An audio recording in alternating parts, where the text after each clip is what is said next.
nitoe pongezi pekee na heshima pekee kwa Mheshimiwa Mkuu wa Wilaya Mwanampogoro kwa kusamini hili kundi la watu wenye ulemavu. Ameweza kusimamia vizuri na kuweza kutupanga sehemu mzuri na watu wenye ulemavu, tumejisikia vizuri. Naitwa Mohamed Mawazo, ni mwenyekiti wa umoja wa wafanyabiashara walemavu mkoa wa Dar es Salaam. Kwa kweli nimefurahishwa sana kwa ujio wa mgombea mwenza makamu wa rais kuja katika eneo la wafanyabiashara Machinga Complex. Kwani nitoe pongezi pekee na heshima pekee kwa Mheshimiwa Mkuu wa Wilaya Mwanampogoro kwa kusamini hili kundi la watu wenye ulemavu. Ameweza kusimamia vizuri na kuweza kutupanga sehemu mzuri na watu wenye ulemavu, tumejisikia vizuri na nimpongeze sana kwa hizi taratibu, na yupo karibu sana kwa jamii hii ya watu wenye ulemavu, hususani kwenye kundi hili kubwa ambao ni umoja wa wafanyabiashara walemavu mkoa wa Dar es Salaam. Nimshukuru sana kwa sababu tuko naye bega kwa bega kwa shughuli ya aina yoyote.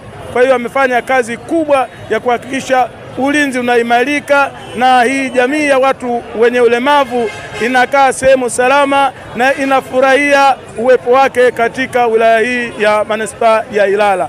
Kwa kweli nimpongeze sana kwa uratibu huu na kwa ugeni huu, na tumefaika sana sisi watu wenye ulemavu, hususani umoja huu wa wafanyabiashara mkoa wa Dar es Salaam ambao uko katika manispaa yake ya Ilala.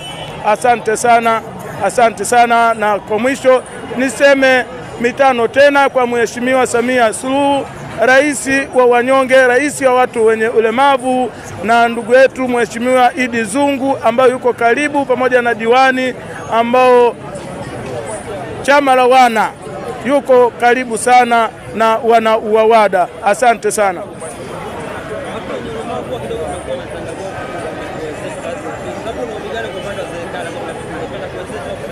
Asante sana mwandishi habari. Watu wenye ulemavu tunakuwa na changamoto kubwa sana toka tulikotokea, lakini tulivyofikia sasa hivi umoja huo wa wafanyabiashara ulikuwa na changamoto, lakini tunashukuru kwa kushirikiana na meneja wa Machinga Complex Mama Mgumia, amekuwa bega kwa bega kuhakikisha hili kundi la watu wenye ulemavu linakaa vizuri, pamoja na Mheshimiwa Mkuu wa Wilaya Bwana Mpogoro kuhakikisha watu wenye ulemavu wanatoa tofauti zao na kujihisi kama wako nchi yao pendwa. Kwa hiyo tunashukuru, changamoto za watu wenye ulemavu zimeisha, ila tu naomba wazidi kututembelea ili waweze kutupa elimu, kwa kuwa sisi tupo katika manispaa ya biashara na kazi yetu ni biashara, ambao tuko hapa Machinga Complex.